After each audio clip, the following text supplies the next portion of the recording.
10 et 11 janvier dernier avaient lieu les journées de l'orientation de l'ESDAC. Ces journées dédiées à l'orientation permettent aux élèves d'affiner leur choix de spécialisation pour les années à venir. Les étudiants ont pu rencontrer des entreprises en espace, en design graphique, en mode et en design de produits. Donc des entreprises qui ont pu proposer à nos étudiants des stages pour leur période de stage obligatoire et même tout au long de l'année, également de l'alternance et aussi de l'emploi.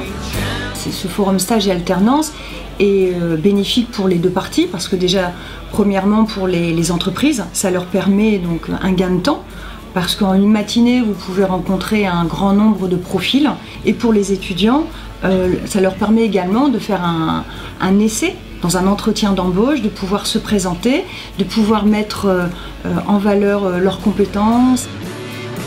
L'objectif aujourd'hui, c'est à la fois de présenter donc le portail de recrutement et également de rencontrer les étudiants pour savoir un petit peu quelles sont leurs recherches, leurs exigences. On vient aujourd'hui à l'ESDAC pour recruter des profils de graphistes, donc majoritairement en stage.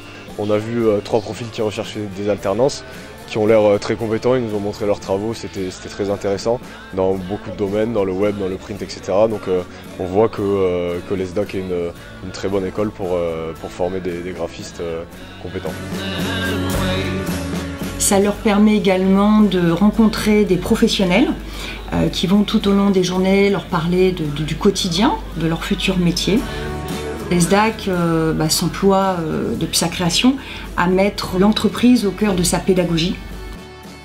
Il y avait également des ateliers, dont un sur l'atelier CV, comment mettre ses compétences en valeur, que mettre en avant pour retenir l'œil du recruteur.